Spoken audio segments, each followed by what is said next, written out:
terima kasih. Bismillahirrahmanirrahim. Assalamualaikum warahmatullahi wabarakatuh. Waalaikumsalam warahmatullahi wabarakatuh. Pertama sekali, bagi pihak Urustia, Jawatankuasa Tertinggi, sambutan Hari Perkhidmatan Awam yang ke-21, saya ingin mengucapkan ribuan terima kasihlah kepada pihak Radio Televisyen Brunei, AMNIA dan juga Rampai Pagi khususnya kerana memberikan kesempatan dan peluang bagi mengusikan maklumat-maklumat mengenai dengan sambutan Hari Perkhidmatan Awam pada tahun ini.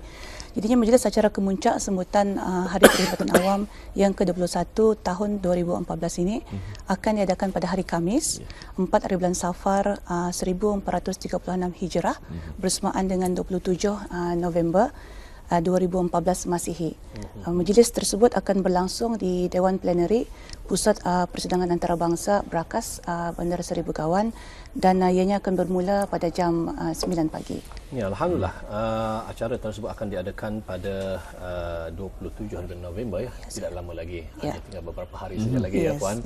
Mungkin dalam acara tersebut kita akan mengetahuilah sedikit sebanyak tentang mungkin ada tetamu kehormat yang akan merasmikan majlis tersebut. Jadi mungkin kita akan mengetahui siapakah tetamu kehormat. Betul, Tuan Haji. Yang akan berangkat menyempurnakan majlis acara kemuncak tersebut itu nanti ialah ke bawah Duli Yang Maha Mulia Paduka Seri Baginda Sultan Haji Hasnah Bolkiah Muizzaddin Wad Daulah Ibni Almarhum Sultan Haji Umar Ali Saifuddin Sa'dul Khairi Waddin, Sultan yang di-Pertuan Negara Brunei Darussalam. Alhamdulillah. Sendiri. Ya, pastinya dinanti-nantikan mungkin ada tema yang tertentu pada tahun ini. Ya, bagi tahun ini tema sambutan ialah urus takbir dinamik ke arah kesejahteraan negara. Mungkin dapat diterangkan mengenai dengan tema kita. Ya, tema sambutan ini memang seperti yang digunakan juga tahun lepas 2013. Ianya memang digunakan pakai 3 tahun berturut-turut lah. Inilah kali yang kedua ianya dipakai Jadinya mengenai dengan pengertian urus takbir itu sendiri, ianya dapat diartikan sebagai hubungan di antara kerajaan dan rakyat. Yang membolehkan dasar-dasar dan program-program serta agenda-agenda dapat dilaksanakan dan dinilai. Dan dalam konteks yang lebih luas pula, ianya merujuk kepada peraturan institusi dan rangkaian yang menentukan bagaimana sesebuah negara ataupun organisasi itu berfungsi. Manakala dinamik pula dapat diartikan sebagai pembelajaran yang berterusan, pelaksanaan yang cepat dan berkesan serta dapat membuat perubahan-perubahan yang bersesuaian. Jadi sifat-sifat dinamik ini mempunyai ciri-ciri yang mempunyai idea-idea yang bernas, yang baru, persepsi baru, peningkatan berterusan, tindakan yang pantas, penyesuaian, fleksibiliti dan inovasi yang kreatif. Di samping itu, jadinya dalam memberikan maklum balas, perkhidmatan awam perlunya hendaklah bersedia dan bersiap siagalah dalam mengambil langkah yang proaktif. Perubahan dalam pengubahan dasar-dasar dan proses-proses dalam pentadbiran perlu mengikut arus globalisasi. Sebanding dengan isu-isu dalam di rantau ini antarabangsa dan juga global. Secara global. Jadinya bagaimana kita ni dapat mencapai kepada urus takbir dinamik ini. Jadinya beberapa pendekatan perlu kita ni laksanakan. Misalnya seperti berikut. Jadinya melalui pemilihan dasar-dasar yang disesuaikan dengan perkembangan semasa dalam persekitaran yang tidak menentu dan dalam keadaan yang sentiasa berubah-ubah, agar dasar-dasar yang kita ni gunakan atau laksanakan itu kekal relevan dan berkesan dengan menerapkan keupayaan dinamik, iaitu aspek-aspek pemikiran keusahawanan, entrepreneurship yang pada masa ini sangat popular dalam perkhidmatan awam, dan sentiasa mencari jalan terbaik dengan menangani cabaran-cabaran serta melaksanakan tugas dan tanggungjawab yang diamanahkan. Pendekatan yang lain ialah dengan melihat kembali, review balik ke atas dasar-dasar yang ataupun program-program yang sedia ada, bagi melihat sama ada ianya masih relevan dalam agenda negara dan dalam jangka masa yang panjang bagi kesejahteraan rakyat. Itu yang penting. Dalam masa yang sama, kerajaan perlulah sentiasa menitik beratkan pembelajaran berterusan dan berinovasi. Ke arah itu, perkhidmatan awam juga boleh belajar dengan mendapat amalan-amalan terbaik ataupun ajaran-ajaran yang terbaik atau yang dapat disesuaikan dan diserapkan dalam perkhidmatan awam kita ni. Jadinya kita ni mengadaptasi tapi harusnya juga berdasarkan kepada konsep negara kita ni, iaitu konsep Melayu Islam Beraja. Okay. Pendekatan yang lain lagi ialah dengan menerapkan semangat dan pelaksanaan yang segera, cepat, efisiennya ke dalam sumber tenaga manusia kita ni. Dan ini iaitu untuk mencapai objektif yang kita ni kehendaki. Ya, yang paling penting juga dapat menyesuaikan diri secara berterusan dan bertindak balas kepada perubahan persekitaran yang cepat berubah-ubah, seperti yang terangkan tadi. Dalam konteks perspektif Islam pula, dalam mempraktikkan urus takbir dinamik ini, ianya perlulah bersandarkan kepada dalam negara kita ni konsep Melayu Islam Beraja seperti yang diterangkan tadi itu, dan bahkan mempraktikkan urus takbir dinamik juga dituntut oleh agama Islam. Ya, urus takbir dinamik ini digambarkan oleh Rasulullah SAW sendiri, di mana bersumberkan wahyu ilahi, baginda berjaya membangun negara Islam Madinah suatu ketika dulu dan membentuk masyarakat menjadi modal negara. Itu masyarakat yang dinamik. Juga terbukti dalam sejarah urus takbir baginda yang dinamik telah berjaya membawa kesejahteraan kepada masyarakat dan negara.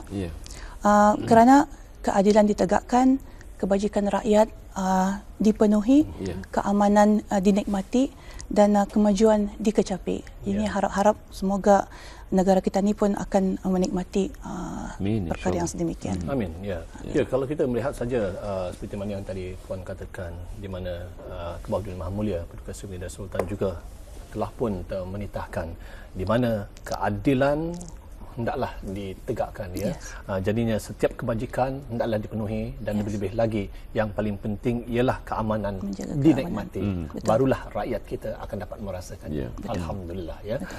Jadinya mungkin kita akan mengetahui tentang penganugerahan yang akan dilaksanakan dalam majlis tersebut, ya. Mungkin apakah yang akan disampaikan dalam majlis acara kemuncak sambutan Hari Perkhidmatan Awam itu nanti? Semasa acara kemuncak itu nanti, dua anugerah akan disampaikan, iaitu satu ialah anugerah cemerlang perkhidmatan awam, iaitu ACPA, dan yang kedua ialah anugerah pekerja cemerlang perkhidmatan awam untuk pegawai dan kekitangan bahagian 2, 3, 4 dan 5. Dan lazimnya pada tahun-tahun lepas anugerah pekerja cemerlang perkhidmatan awam hanyalah diberikan kepada pegawai dan kekitangan bahagian 3, 4 dan 5 sahaja. Dan alhamdulillah pada tahun ini kita ni telah membuat pembaharuan atau memperkenalkan satu lagi anugerah untuk pegawai kerajaan dalam bahagian 2. Ya. Kita tak sempat, ya.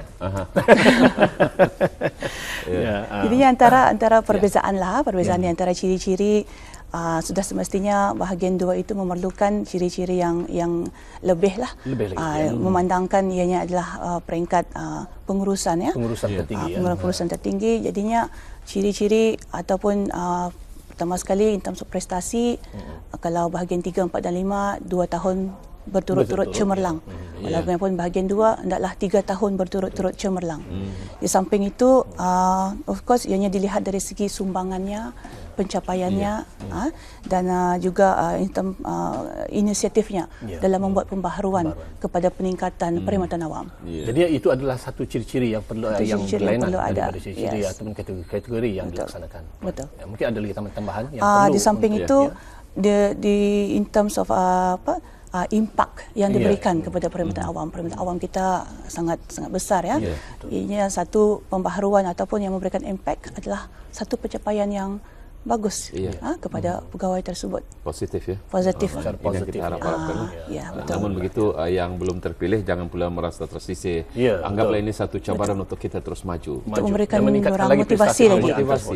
Sebagai mentor kepada diri kita untuk lebih berusaha. Kalau orang boleh, kenapa aku tidak boleh? Jadi kita berusaha mungkin dengan caranya kita dengan cara kita ni. Jadi itu barangkali dapat mengatasi pemikiran-pemikiran yang negatif dalam pemikiran kita ni, yang meracuni kehidupan kita ini untuk terus menggagalkan kehidupan kita ini. Itulah tujuan Ya betul. Kadang-kadang kita tidak terasa juga bagi mereka yang mungkin katanya kedekuan ni apa jonya. Pekerja biasa ni apa itu ni. Jangan tadi lihat ni apa itu ni. Jadi kadang-kadang ada rasa cita-cita untuk kata orang meningkatkan lagi pekerjaan mereka. Ini adalah satu lagi kadang-kadang pemikiran yang negatif. Ini yang sepatutnya kalau boleh kita elakkan daripada kita ada pegawai atau pegawai tangan yang berfikiran negatif tersebut. Betul. Jadi perlu untuk kita sama-sama berubah. Sebenarnya jangan mengharap dalam pekerjaan, tapi buatlah sesuatu yang terbaik untuk kerja kita ini sendiri. Jadi dalam pada itu mungkin ada aktiviti-aktiviti yang diadakan sempena dengan sambutan Hari Perkhidmatan Awam. Sebelum ini pun sambutan Hari Perkhidmatan Awam jatuh pada 20 hari bulan September 2014 yang lalu. Dialah diadakan majlis bertahlil di Kubah Makam Diraja yang diadakan pada 20 hari bulan September tersebut sebelah pagi. Dan pada hari yang sama juga diadakan majlis atau sambutan secara sembahyang berjemaah seperti tahun-tahun yang lalu, dan juga majlis doa kesyukuran yang diadakan sekaligus di seluruh daerah.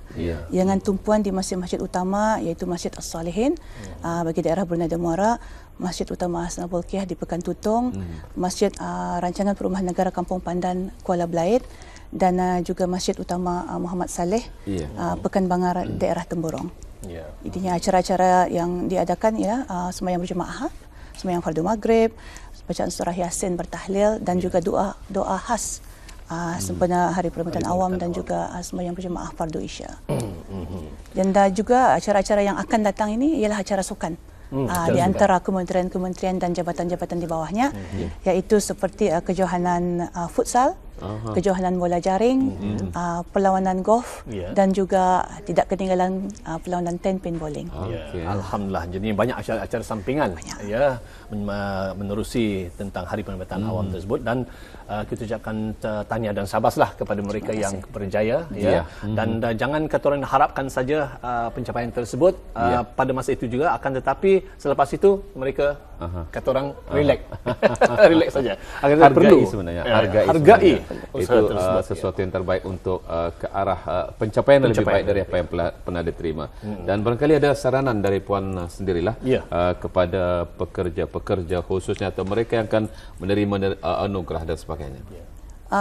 Saranan kepada yang kirakan yang menerima, tahniah diucapkan. Dia betul-betul menunjukkan prestasi yang cemerlang, satu pengiktirafan bagi mereka. Dan kepada pegawai-pegawai lain dan kekilangan yang lain, peluang ada di depan, masih ada lagi. Dah masanya untuk menunjukkan perubahan yang ketara, meningkatkan prestasi, memberikan peluang untuk diri sendiri. Perubahan bermula kepada diri sendiri, dan insya-Allahnya akan memberikan impact yang besar kepada seluruh perkhidmatan awam. Alhamdulillah. Dan kita juga sering mengadakan sambutan-sambutan hijrah. Jadi mengingatkan kita untuk sentiasa berhijrah dalam kehidupan kita. Dan ada satu kata-kata hikmah yang perlu kita pegang. Di samping itunya bakarih, berjarih, belurih. Di samping 3B ini, jua kejatuhan bukanlah sesuatu yang memalukan, tapi kita akan lebih malu kalau kita tidak mampu bangkit. Itulah motivasi diri kita sendiri. Sebab itu kalau kita lihat saja dalam Al-Quran juga telah pun mengatakan seseorang itu tidak akan berubah melainkan dia sendiri yang akan berubah. Jadinya fikirkanlah apabila kita merasakan diri kita rendah, akan tetapi jangan kita buatkan kerendahan kita itu akan merosakkan kepada diri kita sendiri. Akan tetapi berusaha kita yakin